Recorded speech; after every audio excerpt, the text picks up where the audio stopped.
نحمده ونصلي على رسوله الكريم اما بعد فاعوذ بالله من الشيطان الرجيم بسم الله الرحمن الرحیم السلام علیکم ورحمۃ اللہ وبرکاتہ۔ حدیث میں آتا ہے کہ اللہ سبحانہ تعالیٰ کے نزدیک دعا سے زیادہ معزز اور کوئی چیز نہیں، یعنی سب سے زیادہ اللہ تعالیٰ جس چیز کو بندے کی ویلیو کرتے ہیں وہ دعا مانگنا ہے۔ اسی طرح ایک اور حدیث میں آتا ہے کہ دعا کرنا افضل عبادت ہے، یعنی انسان جب اللہ تعالیٰ کے آگے ہاتھ پھیلاتا ہے، اپنے دل کی پکار اپنے رب کو سناتا ہے، تو دراصل وہ عبادت کی حالت میں ہوتا ہے اور ایک افضل عبادت کر رہا ہوتا ہے۔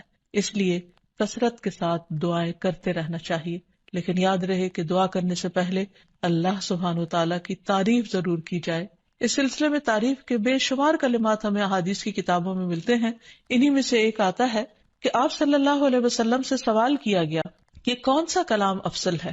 آپ نے فرمایا جو اللہ نے اپنے فرشتوں اور اپنے بندوں کے لیے چنا، اور وہ ہے سبحان اللہ و بحمدہ، سبحان اللہ و بحمدہ۔ یعنی جب انسان دعا کرنا چاہے تو اس سے پہلے کچھ مرتبہ جتنا اس کا دل چاہے اللہ تعالیٰ کی تسبیح اور حمد و ثنا بیان کرے، اور بار بار تکرار کے ساتھ کہتا رہے سبحان اللہ و بحمدہ۔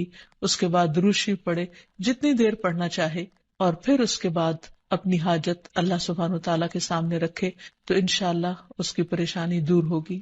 جہاں تک گھریلو پریشانیوں کا تعلق ہے تو اس میں ہم دیکھتے ہیں کہ ہر گھر کے اندر کوئی نہ کوئی چیز ایسی ہو جاتی ہے کہ جس سے باہمی تعلقات میں بدمزگی پیدا ہو جاتی ہے۔ بعض افراد کی طبیعت میں غصہ زیادہ ہوتا ہے، بعض لوگ جھگڑالو ہوتے ہیں، بعض لوگ شکی مزاج کے ہوتے ہیں، بعض لوگوں کو اونچا بولنے کی عادت ہوتی ہے، بعض لوگ دوسروں کو مختلف باتوں پر زج کرتے رہتے ہیں، بعض لوگ اپنی ذمہ داریوں کو ٹھیک سے نہیں نبھاتے۔ تو یہ تمام چیزیں صرف نہ یہ کہ ایسے انسان کو خود بلکہ اس کے آس پاس رہنے والوں کو اذیت میں مبتلا کر دیتی۔ اب اس میں انسان بعضوں کو سمجھانے سے بھی کام لیتا ہے، دوسروں سے بھی مدد لیتا ہے، لیکن پھر بھی مسئلہ حل نہیں ہوتا۔ تو صحابہ کرام تو اپنی جوتی کا تسمہ بھی ٹوٹ جاتا تو اللہ سبحانہ تعالیٰ سے مانگتے تھے۔ تو اگر گھر کے اندر کسی قسم کی ناچاکی یا پریشانی ہے تو اس سلسلے میں بھی ہمیں اللہ تعالیٰ کی طرف رجوع کرنا چاہیے، اور پھر اس کے ساتھ ساتھ دوسرے کو جو مشکل پیدا کر رہا ہے سمجھانا بھی چاہیے۔ جہاں تک لڑائی جھگڑے کا تعلق ہے تو اسے منافقت کی علامت بتایا گیا۔ آپ صلی اللہ علیہ وسلم نے فرمایا کہ منافق کی 4 علامتیں ہیں، ان میں سے ایک بات کرے تو جھوٹ بولے، وعدہ خلافی کرے، امانت میں خیانت کرے، اور جب وہ جھگڑا کرے تو گالی دے، یعنی جھگڑتا بھی ہے اور گالی بھی دیتا ہے۔ نبی صلی اللہ علیہ وسلم نے یہ بھی فرمایا کہ اللہ کو سب سے زیادہ ناپسند آدمی وہ ہے جو بہت جھگڑالو ہے، یعنی اللہ تعالیٰ ایسے شخص سے محبت نہیں کرتے۔ اس لیے اگر آپ کسی سے بات کر رہے ہو تو اس کی بات توجہ سے سن لے۔ چھوٹی چھوٹی باتوں پر جھگڑنا اور دوسرے کے ساتھ بد اخلاقی سے پیش آنا یہ درست نہیں۔ پھر اسی طرح مومن جو ہے وہ کبھی بد اخلاق نہیں ہوتا، اور بد اخلاقی پھر منافقت کی علامت ہے۔ رسول اللہ صلی اللہ علیہ وسلم نے فرمایا تمہارے یہ نسب نامے کسی کے لیے گالی کا سبب نہیں ہے، تم سب آدم کی اولاد ہو، ایک دوسرے کے قریب ہو، دین یا عمل صالح کے علاوہ کسی وجہ سے کسی کو کسی پر کوئی فضیلت نہیں۔ آدمی کے برا ہونے کے لیے یہی کافی ہے کہ وہ فحش گو ہو، بد کلام ہو، بخیل ہو اور بزدل ہو۔ پھر اسی طرح آپس میں محبتوں کا نہ ہونا، بہن بھائیوں میں ناچاکی یا شوہر بیوی میں ناچاکی یا والدین کے ساتھ محبت کا نہ ہونا، یہ ایک طرح سے اللہ تعالیٰ کی طرف سے ایک آزمائش بھی ہو سکتی ہے اور ایک عذاب بھی ہو سکتا ہے۔ مومن تو محبت کرنے والا ہوتا ہے، اور اس شخص میں کوئی خیر نہیں جو محبت کرتا نہیں اور لوگ اس سے محبت نہیں کرتے، اور لوگوں میں سب سے زیادہ بہترین انسان وہ ہے جو لوگوں کے لیے فائدہ مند ہوتا ہے۔ تو اس لیے بہت ضروری ہے کہ خاندان کے اندر باہم محبت پائی جائے۔ گھریلو زندگی خوبصورت ہو جاتی ہے اگر آپس میں ایک دوسرے سے پیار، محبت اور ہمدردی کے جذبات پائے جاتے ہیں۔ پھر اسی طرح بعض اوقات گھریلو زندگی میں بدگمانیاں بہت تکلیف دیتی ہیں، یا گھر کے کچھ افراد سنی سنائی باتوں پر یقین کرتے ہوئے دوسروں کے خلاف بدگمانی پال لیتے ہیں، تو اس سے بھی پرہیز کرنے کی ضرورت ہے۔ اسی طرح گھریلو پریشانیوں میں گھر کا تنگ ہونا بھی ایک عذاب کی شکل ہے۔ اس لیے نبی صلی اللہ علیہ وسلم نے ہر وضو کرنے کے بعد جو دعا سکھائی اس میں خاص طور پر یہ دعا آتی ہے کہ اللہ میرے گھر میں وسعت پیدا کر دے، یعنی ایک تو دلوں میں وسعت ہو، اور دوسرا یہ ہے کہ جگہ بھی کشادہ ہو۔ رسول اللہ صلی اللہ علیہ وسلم نے فرمایا 3 چیزیں بدبختی میں سے ہیں۔ عورت جب تو اسے دیکھے تو وہ تجھ کو بری لگے اور وہ تجھ پر اپنی زبان چلائے، اور اگر تو اس سے غائب ہو تو وہ اپنے نفس کی اور تیرے مال کی حفاظت نہ کرے۔ دوسرے، مریل سواری کہ اگر تو اسے مارے اور چلائے تو تجھ کو تھکا دے، اور اگر اسے چھوڑ دے تو تجھے جلد تیرے ساتھیوں تک نہ پہنچائے، اور ایسا گھر جو تنگ اور کم سہولتوں والا ہو۔ تو اس لیے اگر انسان ایسی کسی تکلیف میں مبتلا ہے تو اس کا حل بھی یہی ہے کہ کوشش کے ساتھ ساتھ انسان دعا کرے۔ اسی طرح خرچ میں کمی، وسائل میں کمی، مال میں کمی، یہ تمام چیزیں بھی عموماً گھروں کے اندر جھگڑے پیدا کر دیتی ہیں۔ کھانے پینے کی قلت، بنیادی ضروریات کا پورا نہ ہونا، تو ایسی صورت میں بھی انسان اللہ تعالیٰ کی طرف رجوع کرے، اور اس کے لیے ساتھ ہی کوشش بھی ضروری ہے۔ کوشش میں سب سے پہلے تو یہ کہ انسان لڑائی جھگڑا چھوڑے، صبر و ضبط کی عادت ڈالے، برداشت اور تحمل کی عادت اپنے اندر پیدا کرے، اپنے اخلاق کو بہتر بنائے۔ ایک حدیث کے مطابق اللہ سبحانہ و تعالیٰ جب کسی گھرانے پر خیر و برکت نازل فرمانا چاہتے ہیں تو اس گھر والوں کے اندر نرمی پیدا کر دیتے ہیں، اور ایک اور حدیث میں یہ بھی آتا ہے کہ جو نرمی سے محروم کر دیا گیا وہ ہر خیر و بلائی سے محروم کر دیا گیا۔ تو اس لیے گھر کے ہر فرد کو اپنے اپنے رویے پر غور کرتے ہوئے اپنے اخلاق کی اصلاح کرنے کی ضرورت ہے، اور دوسروں سے توقعات زیادہ رکھنے کی بجائے اپنا طرز عمل اچھا کرنے کی ضرورت ہے۔ اور گھر والوں کے ساتھ بہترین ہونا نبی صلی اللہ علیہ وسلم کی سنت ہے۔ آپ نے فرمایا، تم میں سے بہتر وہ ہے جو اپنے گھر والوں کے لیے بہتر ہو، اور میں تم سب کی نسبت اپنے گھر والوں کے حق میں اچھا ہوں۔ یعنی آپ نے اپنی مثال دی کہ میں سب سے اچھا سلوک اپنے گھر والوں سے کرتا ہوں، تو تمہیں بھی اگر اچھا بننا ہے تو ایسا ہی کرنا ہوگا۔ پھر اسی طرح گھر والوں کو زیادہ سے زیادہ فائدہ پہنچانا۔ حسن بصری سے مروی ہے کہ اللہ تعالیٰ کے نزدیک پسندیدہ بندے وہ ہیں جو اپنے اہل و عیال کو سب سے زیادہ نفع دینے والے ہیں۔ پھر اسی طرح پیار و محبت سے رہنا۔ اگر لڑائی جھگڑا ہو بھی جائے یا کوئی غلط فہمی پیدا بھی ہو جائے تو اس وقت خاموشی اختیار کر لینا، مناسب وقت کا انتظار کر کے اس غلط فہمی کو دور کرنا ضروری ہے۔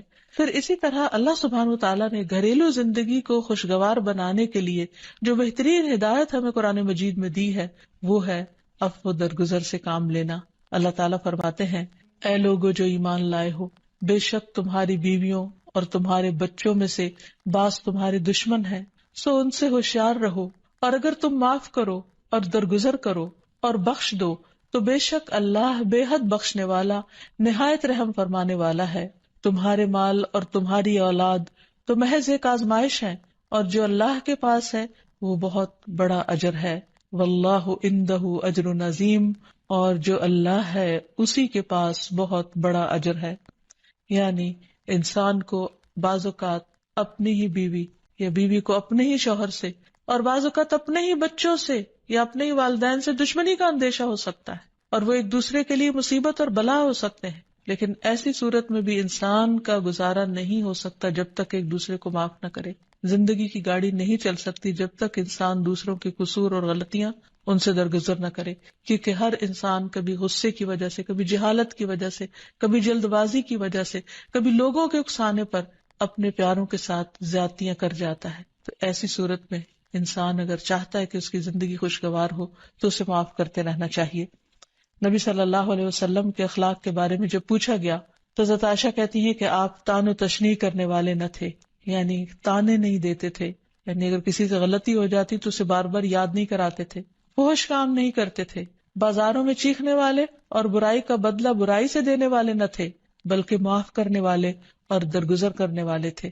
اور حقیقت یہ ہے کہ جو جس کے جتنا قریب ہوتا ہے، جیسے گھر والے ہیں، اس کی غلطیاں اور اس کی کمزوریاں زیادہ سامنے آتی ہیں، اور پھر وہ ریپیٹڈلی سامنے آتی ہیں، بار بار سامنے آتی ہیں، تو ایسی صورت میں معاف کرنا بھی مشکل لگتا ہے، لیکن پھر بھی معاف کیے بغیر گزارا نہیں۔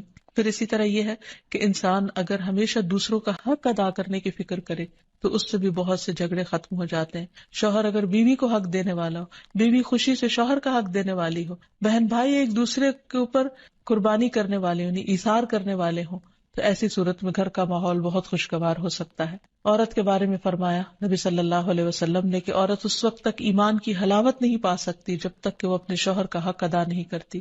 اسی طرح شوہر کے لیے نبی صلی اللہ علیہ وسلم کا یہ اسوہ حسنہ بہترین ہے کہ آپ صلی اللہ علیہ وسلم اپنے گھر ہوتے ہوئے اپنے گھر والوں کے کام کاج میں ہاتھ بٹایا کرتے تھے، ان کی خدمت کیا کرتے تھے۔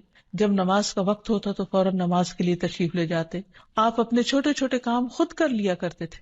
یعنی اس سے بھی یہ پتہ چلتا ہے کہ خوشگوار گھریلو تعلقات میں دوسرے پر بوجھ نہ بننا ایک بہت اہم نقطہ ہے، کیونکہ اگر ہر انسان اپنی ذمہ داری خود لے لے تو دوسروں کے لیے وہ خوشگوار ہو جاتا ہے. پھر اسی طرح گھر والوں کو اگر کوئی غم، تکلیف یا پریشانی ہو تو اس موقع پر اپنے اختلافات کو بھول کر ان کی مدد کرنا، ان کی کیئر کرنا اور ان کی دلجوئی کرنا، یہ بھی بہت ضروری ہے.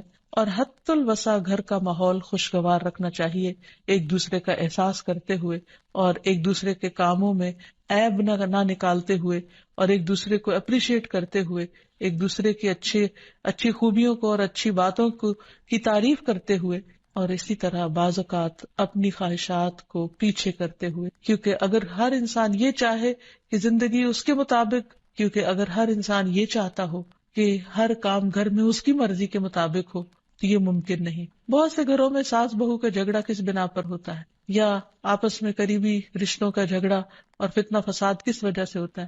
کیونکہ ہر شخص یہ چاہتا ہے کہ گھر کا نظام اس کی مرضی کے مطابق ہو، حالانکہ ایسا ہونا ممکن نہیں. تو اس لیے ہر انسان کو اپنی رائے بھی دینی چاہیے، لیکن دوسروں کی رائے کا بھی احترام کرنا چاہیے. اپنی ضرورت بھی پوری کرنی چاہیے، لیکن اس کے ساتھ ساتھ دوسروں کی ضروریات کا بھی خیال کرنا چاہیے. پھر اسی طرح بہت سے معاملات میں قناعت اختیار کرنی چاہیے، کیونکہ یہ زندگی بذات خود ایک امتحان ہے، اور اصل عیش و عشرت کی جگہ جنت ہے، دنیا نہیں، یا دنیا کا گھر نہیں. تو اس لیے ضروری ہے کہ مشکل حالات میں انسان اپنے عزیزوں کا، پیاروں کا، گھر والوں کا ساتھ دے، ان کی مدد کرے. مثلا شوہر کے اگر معاشی حالات تنگ ہیں تو بیوی ناجائز مطالبات نہ کرے. اسی طرح اگر بیوی بیمار ہے تو شوہر اس سے بہت زیادہ گھر کے کام کا مطالبہ نہ کرے. تو ایک دوسرے کے حالات کی رعایت کرتے ہوئے اگر انسان ایک دوسرے سے توقعات رکھے تو اس سے بھی حالات بہت خوشگوار ہو سکتے ہیں. اور پھر یہ کہ ہمیشہ دوسروں کی چھوٹی چھوٹی ایفرٹ پر ان کے لیے شکر گزاری کے جذبات ہونے چاہیے. مثلاً اگر کوئی آپ کو گھر میں پانی پلا دے تو آپ اس پر بھی شکریہ بولیں. ہم عام طور پر اگر گھر سے باہر کہیں ہوتے ہیں اور کوئی ہمارے ساتھ تھوڑے سا بھی احسان کا معاملہ کرے تو ہم اس کے احسان کو مانتے ہیں، لیکن گھر والوں کا احسان ماننا ایک مشکل کام لگتا ہے. تو اس لیے اگر ہم چاہتے ہیں کہ گھریلو زندگی خوشگوار ہو تو اس میں گھر والوں کے احسان کو بھی ماننا ضروری ہے. اور پھر چھوٹی چھوٹی اذیتوں کو بہت مینشن نہیں کرنا چاہیے، ان کا ذکر نہیں کرنا چاہیے، ان پر صبر کرنا چاہیے. تو جو شخص شکر اور صبر سے کام لیتا ہے اس کی زندگی لازماً خوشگوار ہوتی ہے. لیکن اس کے باوجود بھی اگر گھریلو زندگی میں تنگی ہو، تکلیف ہو، آپس کی ناچاکی ہو، دشمنی ہو، پریشانی ہو، بہت بے چینی ہو، تو پھر اللہ سبحانہ وتعالیٰ ہی کی طرف رجوع کرنا چاہیے. کیونکہ قرآن مجید میں آتا ہے وَإِن يُرِدْكَ بِخَيْرٍ فَلَا رَادَّ لِفَضْلِهِ يُصِيبُ بِهِ مَن يَشَاءُ مِنْ عِبَادِهِ وَهُوَ الْغَفُورُ الرَّحِيمُ. اور اگر اللہ تمہیں کوئی تکلیف پہنچانا چاہے تو اس کے سوا کوئی اسے دور کرنے والا نہیں، اور تجھ سے کوئی بھلائی کرنا چاہے تو کوئی اسے ٹالنے والا نہیں. وہ اپنے بندوں میں سے جسے چاہے فضل سے نوازتا ہے، اور وہ بخشنے والا اور رحم کرنے والا ہے. تو اس لیے چھوٹی چھوٹی تکلیفوں پر بھی فوراً اللہ کا ذکر، اللہ کی یاد، اللہ کی تسبیح انسان کے دل کو سکون بخش دے. اور نبی صلی اللہ علیہ وسلم نے خصوصاً اپنی پیاری بیٹی فاطمہ رضی اللہ تعالی عنہا کو جب وہ گھر کے کام کاج کر کے تھک جاتی تھی، کیونکہ اپنے ہاتھ سے چکی پیستی، اپنے ہاتھ سے آٹا گوندتی، اپنے ہاتھ سے اپنے گھر کے کام کاج کرتی، بچوں کو لک آفٹر کرتی، تو بہت تھک جاتی تھی. اور اسی تھکاوٹ کی وجہ سے انہوں نے ایک دفعہ نبی صلی اللہ علیہ وسلم کے پاس جب کچھ قیدی آئے تو خادم کا مطالبہ کیا، لیکن آپ صلی اللہ علیہ وسلم نے ان کو خادم دینے کی بجائے یہ تسبیحات سکھائی اور فرمایا کہ جب تم اپنے بستر پر جانے لگو تو 33 بار سبحان اللہ، 33 بار الحمدللہ اور 34 بار اللہ اکبر پڑھ لیا کرو. اور اسی لیے یہ تسبیحات فاطمہ کے نام سے بھی معروف ہیں. تو رات کو خاص طور پر بستر پر لیٹ کر یہ تسبیحات ضرور پڑھ لینی چاہیے، کیونکہ یہ گھریلو کام کاج کی تھکاوٹ کا بہترین علاج ہے اور خادم کی جگہ کفایت کرنے والی دعائیں ہیں. پھر اسی طرح گھر میں وسعت اور کشادگی کی دعا، اللہم اغفر لی ذنبی ووسع لی فی داری وبارک لی فی رزقی. اے اللہ میرے گناہ معاف کر دے، میرے گھر میں وسعت پیدا کر دے اور میرے رزق میں برکت عطا کر دے. پھر اسی طرح چھوٹی چھوٹی پریشانیوں کے سلسلے میں مثلاً بچے کو چوٹ لگ گئی یا اچانک کسی وبائی مرض کا کوئی شکار ہو گیا تو علاج معالجے کے ساتھ ساتھ دعا کرنا ضروری ہے. مثلا گھر والوں میں سے اچانک کسی کو کوئی ایسی بیماری آ گئی، کوئی اسٹروک ہو گیا یا ہارٹ اٹیک ہو گیا تو سارے گھر والے پینک ہو جاتے ہیں.